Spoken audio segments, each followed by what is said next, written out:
Hey Thrivers, welcome to this workshop on the 10 essential keys to successfully sell handmade products online. So who am I? My name is Jess Van Den and I have had my own handmade business since 2008 when I started it as a hobby. I went full-time in 2010 and have been running it as my full-time gig ever since. In 2013 I started Create and Thrive. And through Create and Thrive, I help makers turn their handmade hobby into a thriving, profitable business. So I've been doing that for a long time. A little bit background about me before we dive in. Once upon a time, I was a scientist and then I became a teacher. And it was while I was working in education that I started making jewelry as a hobby.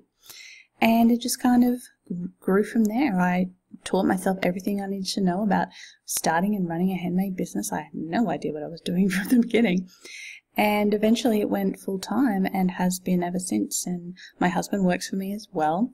And we've been completely self-employed since 2010, which is awesome. And it's a wonderful way to be. We have a lot of freedom in our lifestyle. You know, we can make our own hours. And I'm really passionate about helping other people to figure it out so that they can also have that freedom in their lives.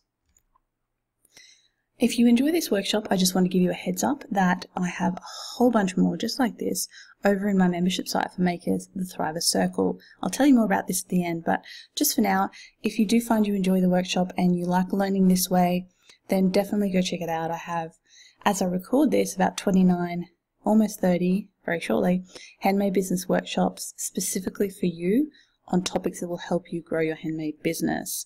There's a whole bunch of other benefits too, and I'll let you know about them at the end of the presentation. So, are you really ready to sell online? You might think you're ready, but there are a lot of different elements that go into making a successful online shop for your business. In this workshop, I'm going to cover 10 of those essential keys that will help you unlock the door to success. Number one is a product. Now, this might seem obvious, but it's not just any product, it's the right product. And the key to this, to online selling, is to make sure you have a reproducible product. So let's talk about these elements. Number one, you need to have a product people want or need. And this is a problem that a lot of people encounter when they start. Chances are if you're a hobbyist, you're making stuff that you like. You're making things for yourself. When you start making things for other people, you need to switch how you think about things and find what I call the sweet spot between what you love to make and what people want to buy and will pay for. So you need to find something that is, the right product. Now the key online, of course, is to sell what I call reproducible products or have a reproducible product line. What this means is you make a prototype, you photograph it, you write the description, you put it in your shop, and once it sells, you just relist that same listing over and over again. And when someone makes it, or somebody buys it, you make it, or you have maybe a couple in stock so you can send it more quickly if you want. You will really struggle to make headway selling online with one-of-a-kind products, unless they are high-end one-of-a-kind products where you make hundreds of dollars on every single sale. If you're selling things that are $100 or less, you really need to have reproducible products, because all of the work that goes into everything around the product will take up a lot of your time. So taking photos, editing the photos, uploading them, writing a product description, doing your keyword research, discovering a title, and there's much more. So when you have to do this every single time you sell a product because you have one-of-a-kind items, you really spend a lot of time that you could be devoting to other elements of your business. And if you want to have a full-time business especially, this is incredibly important. So if you don't already have a reproducible product line, you need to look at the products you have and try to work out a way to make them reproducible. Also, shipping. When you're selling online, you have to think about shipping. Is your product easy to ship? Is it affordable to ship? Is there a way for you to make it more affordable? Can you put some of the shipping price in the product price to make the shipping not seem as expensive? That is an incredibly important thing to think about as well when you're selling online. When you're selling at markets and wholesale, it's not such a big deal, but people don't like paying heaps of money for shipping. That said, if someone really wants something bad enough, they'll pay for the shipping. And of course, why would someone buy yours over someone else's product? Why would they buy your product over someone else's? Number 2 is you need a niche, because your customer is not everybody. So you need to think about who your ideal customer is. What need or want are you fulfilling for them? Then you need to think about what's already out there and how you're going to stand apart from that, or market yourself differently, take photos that set yourself apart. Whatever it is, chances are, whatever you want to make, someone out there makes something similar. The key is working out what makes your thing different to someone else's thing. There's lots of different ways you can do this, but finding a niche, like a little part of the market that you can own and be known for the person who makes this thing, that's when you're going to find success. So what do you want to be known for? Number 3 is you need a brand, because you do not want to be a commodity. Commodities compete on price. Things like batteries, things that people generally don't care too much about the brand, although some companies, in any industry, will work hard to be a brand. But you can't compete on price, because you're competing with a world. And as a hand maker, your stuff has to be more expensive than something produced in a factory, because you're spending a lot more one-on-one time on it, and it's worth more. It has more value. So these are a few little quick things you can use to work out what your brand is. Come up with 3 keywords that describe your brand. And these are the words that you'll use in your marketing material and your copy. When you talk about your business, these are the words you'll repeat over and over again that people will come to associate with your business. What are your 3 key colors? So come up with 3 colors that represent your business and use these everywhere, in images you make, in your logo, anything, an image you share on Facebook or Instagram. Try to use these colors. What sets you apart? And why should we care about your brand? Give us a reason to care. Now, business is about an emotional connection. We like to think it's logical, but it's really not. It's about forging an emotional connection with a product or a brand. So you want to create a brand that people can actually fall in love with, or a product that people can fall in love with, so that they become attached to it and decide they want to buy it. Number 4 is a goal, because without a goal, you're aimless. So really think about, why are you doing this? Why are you doing this? Why do you want to turn your hobby into a business? Why not just keep it a hobby? Why this particular hobby rather than something else? What is your definition of success? This is really important, because everybody has a different definition of success. And it might come down to the next one, which is, what are your dream numbers? How much money do you want to be making a year? How much money per month, per day, per week? Is money what's important, or is it time? Maybe you want to reduce your other job to, part-time and do this part-time, or maybe you want to go full-time. All of those things. What does success mean to you? For me, success is freedom. So what does that mean? Well, freedom, making enough money to not have to go ever get a job again, having businesses that work around my lifestyle and the lifestyle I want to live, freedom to make an impact and make decisions so that I can move my business in a direction I want to move it in, and I'm not beholden to other people. So think about all of those sorts of things. And very importantly, when will you know you have made it? When will you know, this is it, I've arrived? What does that mean to you? What does that feel like? What will it look like? Do a visioning about this and think, when is the moment I will realize that I've succeeded? And what are the kind of elements of that? Is it, I've earned a certain amount of money, I've been featured in a certain place, I've made a certain number of sales, whatever it might be, that'll help you determine your goal, your ultimate goal for your business. Number 5, stellar photography. Because when you sell online, photos are everything. And I'm not being facetious here, I mean it. Photos are so important, because chances are a photo is the first connection a potential customer will have with your product. And if your photo is not fantastic, they won't click on it and they won't even notice it. So you want your photos to have the wow factor. You want people to notice them, to stand out from everybody else. Do they stand out from the competition? Do they look different in some way? Or are they just cookie cutter, boring, same as everybody else, that makes people they have no idea that it's yours rather than somebody else's. I'm not a huge fan of white backgrounds. They can work for certain products, but for other products, selling online, remember, not necessarily wholesale where white backgrounds are standard, but when you're selling online, you can use your backgrounds to brand your products. My jewelry photos have certain backgrounds that when people see them, or when I see them, it makes my business stand out and people know that it's my jewelry, not someone else's. Do they mesh with your branding? So remember the work we did on branding, you want to make sure that your photos work with that. So if your branding is all about being fresh and modern, but your photos are full of, old floral patterns, that doesn't mesh. They need to have the same feel as the rest of your brand. And you can really powerfully do this.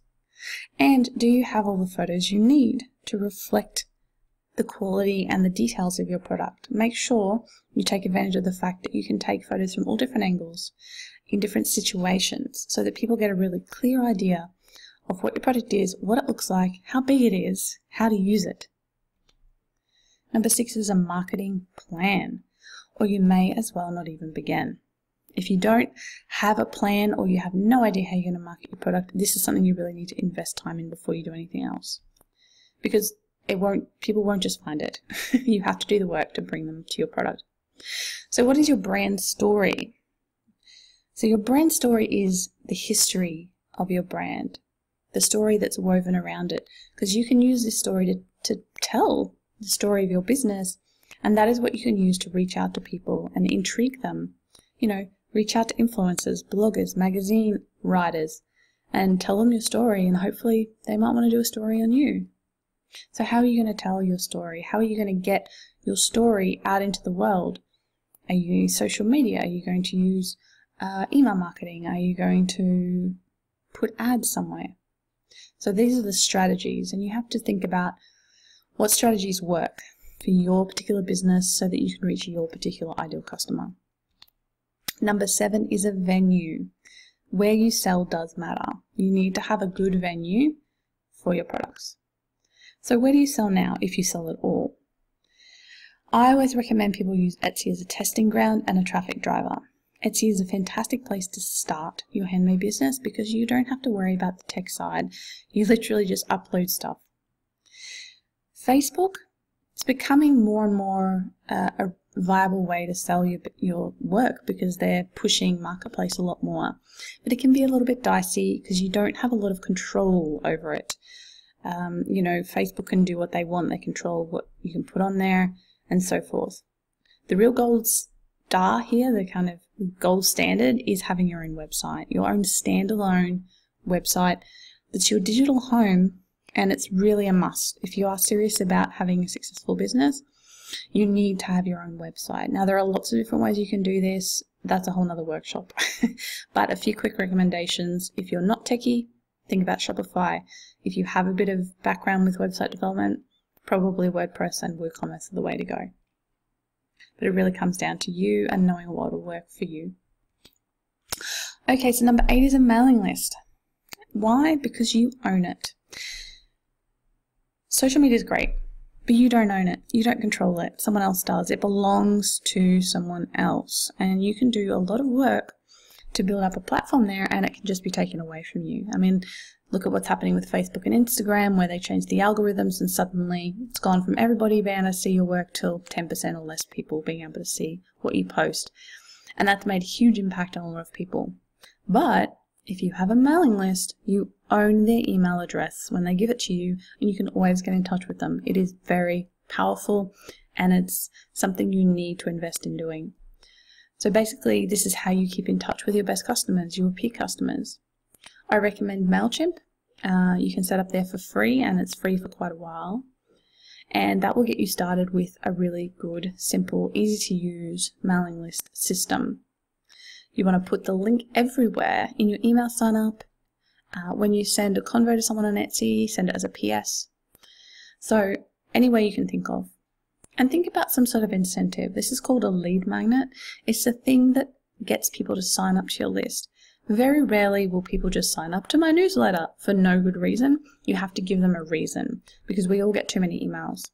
You might offer a 10% off their next product purchase. You might offer free shipping off their next purchase or free shipping forever. Whatever it might be, you need to come up with an incentive that will get people to act and to join your mailing list. Number 9 is time. You need a decent amount of time to make a business work. So when do you do your work? When do you fit it in? A lot of us think we have more time than we do. So it's really important to work out how much time you actually have per day, per week, per month to devote to your business.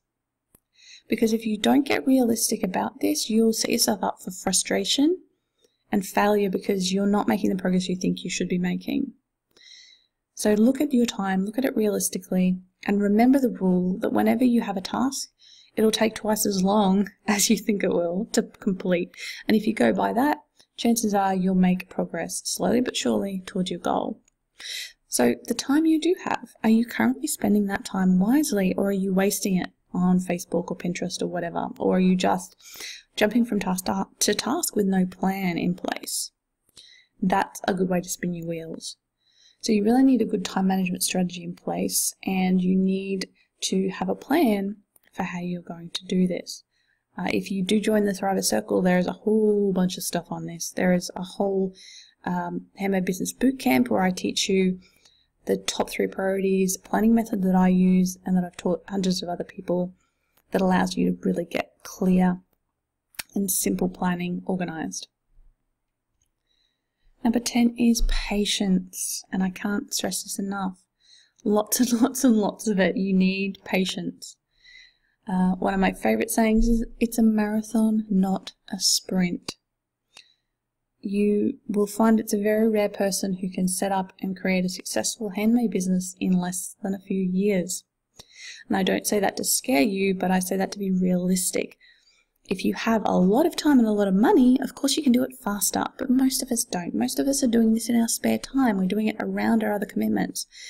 So have a devotion to doing this over the long term, and have realistic goals or milestones that you're aiming for along the way. Small consistent efforts every day beat sporadic blasts of work. Even if you're spending 10 minutes a day and you have a plan for that time, you can move your business forward. And be aware that it will take a lot of time, but man, I tell you what, it is worth it. I can tell you from personal experience and from the experience of lots of other people I've worked with that they are so glad they put in the time and had the patience to allow their business to grow organically. It's like anything in nature. You plant a seed, you can fertilize it, you can water it, you make sure it's in the right environment, but you can't speed up how fast it grows. You can only take care of it and nurture it. It's the same with your business. Your business is like that. So really think about, do I have the dedication? Do I have the burning desire? And this goes back, guys, to number 1. What's your why? Why are you doing this? What's your motivation? What's your end goal? You need to have the goal in mind and have the dedication to take the steps to reach it in order to achieve that successful, profitable business of your dreams. Now, with all of that said, don't let the mountains daunt you. They are there, but they are passable. You can climb it, you can overcome it, and you can make this happen. I have done it. Thousands, if not millions of other people have done it. It is possible. You just have to get these 10 keys right in order to make it happen. So if you've got any questions about this workshop, or you would like my support or guidance, or you would like to become a part of a really amazing mastermind of makers who want to do exactly the same as you, build a thriving, profitable handmade business, I highly recommend that you do come over and join us in the Thriver Circle. Members get access to a whole bunch of awesome resources. There's my Your Year to Thrive course, which is a year-long course, 52 lessons over 52 weeks, that will teach you everything you need to know to start and grow a successful handmade business. I developed it basically as the course I wish I'd had in my first 5 years of business, and I cover a lot in that course, but it's doable in your own time frame. There's the mastermind of over 450 makers who are serious about growing their handmade businesses, and I'm there too every day, giving you my thoughts and my feedback. There's, as I said, a library of 30 Handmade Biz video workshops just like this one that will help you on different elements. So there's workshops on Instagram and Pinterest, on a mailing list, on setting up your website. There's so many things, guys, so many things that I cover in there. And you can always request workshops as well if you're a member, and I make them a couple of times a year. If you're a fan of the podcast, and if you're not, I hope you go listen to that now. My Create and Thrive podcast, there's a members only episode every single month for Thriver Circle members where I dig deep into a topic to help them move their businesses forward. And of course, we also have monthly live events, which is super fun. So we have projects, we have live calls, live chats and videos, lots of opportunity for you to interact with me live, but also with your fellow Thriver Circle members and help each other out. And there's lots of other perks of being a member as well that will help you make really huge leaps forward with your creative business. So if you really are serious about doing this and you want the guidance and support to make it happen much, much faster, because you're not making the mistakes that you could be avoiding, do come over and join us in the Thriver Circle and make your handmade business thrive. Thanks so much for watching this, everybody. I hope it helped you really get clear on those 10 essentials to having a successful online handmade business, and I hope I'll see you over in the Thriver Circle.